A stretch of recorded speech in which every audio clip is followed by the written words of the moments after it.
Ladies and gentlemen, can I start by beginning by acknowledging the traditional custodian of the land on which we meet, and I pay my respect to the elders past, present and emerging. I want to introduce my good friend, Senator Penny Wong. She was born in Kota Kinabalu, Sabah, Malaysia. I was born in Sarawak, Malaysia, in the island of Borneo. Same island. She came to Australia at the age of 8, settled in Adelaide, South Australia. Her father, same profession as mine. I don't want to disclose that. Graduate a Bachelor of Law degree and Arts degree from the Adelaide University. Initially, she was admitted to the medicine degree, but after a year of exchange or student in Brazil, she changed her mind. I think she made a good decision to do law. At this point, I'm only 18 in this She was a policy senior advisor for the New South Wales government, also the industrial officer for the union, and a barrister and solicitor. Election to the Senate in 2001, she became taking her seat in 2002 as the Senator for Southern Australia. Then in 2007 and 2013 and 2016. In 2004, she was elected as the Shadow Minister. In 2007, as you know, she was the Minister for Climate Change and Water. In 2010, she was the Minister for Finance and Deregulation. Ladies and gentlemen, after that, she was elected as the leader of the government in 2013. After the change of government, this is 2013, after the change of government, she became the opposition leader of the Senate. She was the first woman to sit on both sides, the leader of the Senate.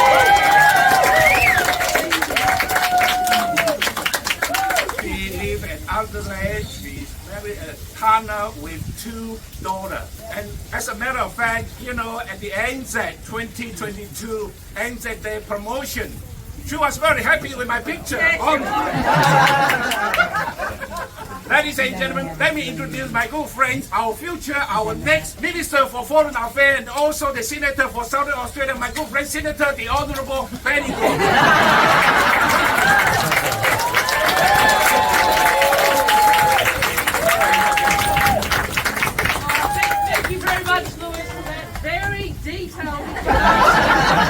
I did think, oh my goodness, I'm only 18 at this point. Long way to go. And Lewis actually tells it correctly. I got into the lift at work, and there's Lewis on one of the news things that you have in the lift. I texted Graham and said, I like Lewis's photo. It was great to see it. But look, can I first acknowledge the traditional owners of this land and pay my respects to elders past and present, and say to you that there are many reasons why we want to win government, but first amongst them is the opportunity to fulfil the promise of the Uluru Statement from the Heart. Only the local government will do that, and we do it not just because it's the right thing to do, not just because there is a graciousness that First Nations people have shown in offering that pathway. We do it because it will make us a stronger and more united nation. It's why the Labor government, we know that's what happened when the Stolen Generation was in the Parliament, when Kevin apologised to them. We all remember, those of us who were trying to be around, it was like for the community. You know, that moment of coming together, something that is anathema to Scott Morrison. Something that he will never understand, he will never work for, he will never fight for. It's really great to be here with my friend Graham. Graham is a fantastic contributor, a person of strong values. He's also got a great family. They gave me great books when my children were born, which I'm very grateful for. and he's been a fantastic contributor across a range of policy areas. What I also like about Graham, many things, but he understands the importance of multiculturalism, of cultural diversity in our community, and he understands what that means. Again, something that makes us stronger and more united, something that enriches who we are. And his seat covers, a range of communities from all sorts of different backgrounds, and he's always been a champion for those values of inclusion. Well, we've got a week to go, and it's obviously raining in Queensland again. Welcome to the sunshine. Yeah, I was going to make a joke about that, but I thought it wasn't very good. But I did want to say first off, it's been I will never forget Anna Bly's speech about the floods. And as someone from the southern part of Australia, just say to you, I know that many parts of the community have been doing it really tough, and there's always potential tragedy when there is flooding, and we've had a very hard. How long is it? 6 months, is it? Yeah. And government hasn't always been there for you in the way that people hope. And I hope that people get through this safely. And I just want to again say to publicly, to volunteers, to the emergency service personnel all over the state at any time, we do such an incredible job. And in South Australia we have more bushfires than floods, obviously. And they're some of the bravest people I've ever met, and most selfless people. I'm sure you tell the same stories about people with their flooding. So we'd love to all the Hope families, your families, and you stay safe, and people across Queensland stay safe. So a week to go. We're I think seeing a government that is going to get more and more desperate, more and more divisive, apparently more and more lies. Yes, I'll take that into She's coming to Parliament. Too old. A Prime Minister who's telling people now he's going to change. All of a sudden he's going to be a nice bloke. But he's not, is he? No. He's not. And we know this is going to be a very, very hard 7 days. Because, making government is hard. There is a reason, and I know you've heard this, but there is a reason why we've only done it 3 times since the end of World War II for opposition. Kevin, Hawke, and Tom Whitlam. Yeah. And why is it only 3 times? It's because it's hard. It is hard for Labor people because we don't just seek power for the purposes of power. You don't all turn up here just because you hope you might get a job. You come here because you care about your country. You come here because you care about what's in the country. You come here because you care about education and making sure we get more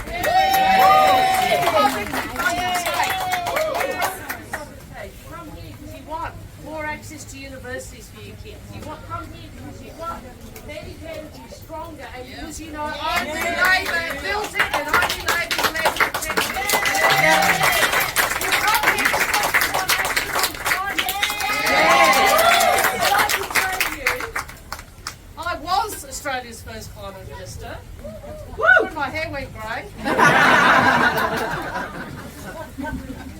I've spent over a decade being part of the fight against Barnaby Joyce. I vote you for him. You said it here. Barnaby Joyce, Matt Canavan, Tony Abbott, and all of those others who've stood in the way of action on climate for over a decade, who have put our jobs at risk, who refuse to recognise where the world is going, have refused to recognise that one of the ways you help Australians with cost of living is by bringing on cheaper renewables. And I will say this to you, it is only a Labor government that will deliver real action on climate.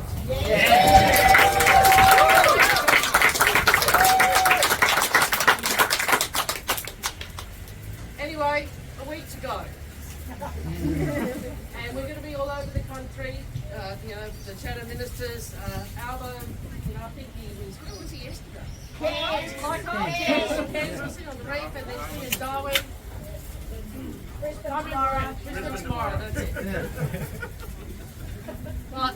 I want to say to you, it's great when we do well in press conferences, or 7:30 report, 7:30 or whatever. Debate, you've done well in those, you did very well. But, there's a but. Oh, there's that. And the but is this. We want a formed government. We're not like the Greens where we talk to those who agree with us. We have to change hearts and minds. And the best way to do that is your voice. It's you talking to people. It's the conversations you have on the phones or on the doors or on the street corners or in the shopping malls or whatever you do with the people who don't yet agree with us. That's what's up for grabs in the next 7 days. So I'm pleading with you. Don't think this is in the bag. They will throw everything at us. They held many press conferences yesterday in order to throw more stuff at the Labor Party. They will continue to do that. So we have to sprint over the line. And that means I am asking you, and I know door knocking when it's raining is probably not your favourite idea right now, but I'm asking you to keep volunteering. Because we have to bring Graham back.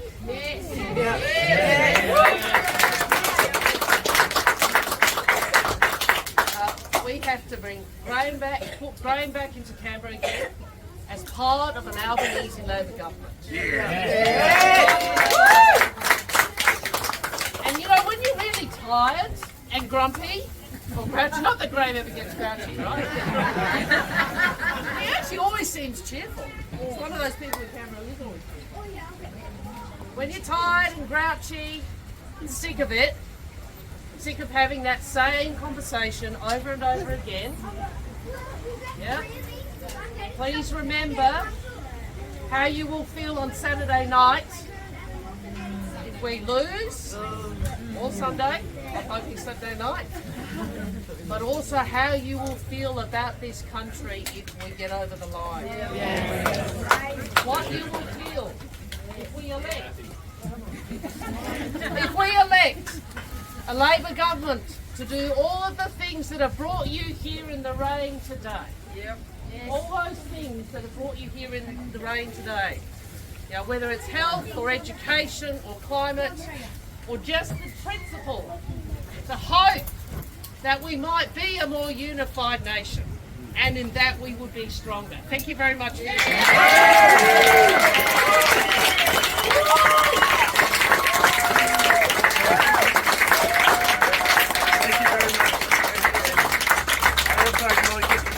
And thank them for their strong and continuing stewardship, and commend you on that policy announced yesterday of having a First Nations diplomat. That is an incredible commitment from the Labor Party. Followed through with the Statement of the Heart, the only party committed to enacting the Statement of the Heart. And we also have a great education policy in terms of teaching First Nations languages in 60 schools as well. So we've got a strong commitment to making sure we can better engage with the rest of of Asia and the world on our terms, as Labor has always done. Under Curtin, under Whitlam, under Hawke and Keating, reaching out to the rest of the world with pride. And we can do that with climate change and look our neighbours in the eyes. Penny, it's been wonderful to see you over the years in Moreton. You've got a strong commitment to this part of the world because of the good friends. There is that. I'm actually committed to you too, babe. We want to keep with the fun. But Penny, I know that the people are here to hear from you. But that message of if you can just do a little bit of phone calling or door knocking is true. This is actually a marginal seat. I know you've been seeing me since 2007, but every election is hard. There are people here who've been door knocking, making phone calls for weeks and months and years. And I should acknowledge former Attorney General Matt Foley and Michael Choi as well. So I should have done that at the start. and Penny, Michael Choi, also from the BD and Bligh governments as well. So guys, thank you very much for coming along, but we do have a little bit more work to do. We've got 7 days. My campaign director here, Sasha, give us a wave. Give us a wave up, boys. And Sasha would attest up front that I am never grumpy. But I can tell you, Sasha does get grumpy. And she will get grumpy if we do not make sure we're running over the line, as Penny said, right through till 6 p.m. and then scrutineering after if you're available. Okay, so it's a chance to catch up with Penny and say a few things. I know she's very busy, but thank you all for coming along. And to my wonderful volunteers, Terry, speaking of grumpy people, and the barbecue, and all of the wonderful people in the red shirts who've been out door knocking and making phone calls and on pre-poll, doing all they can to make sure we've got a fairer Australia. You know, when the Prime Minister is trying to distance himself from Scott Morrison, they are in trouble. They are in trouble. Let's end his reign once and for all on Saturday night.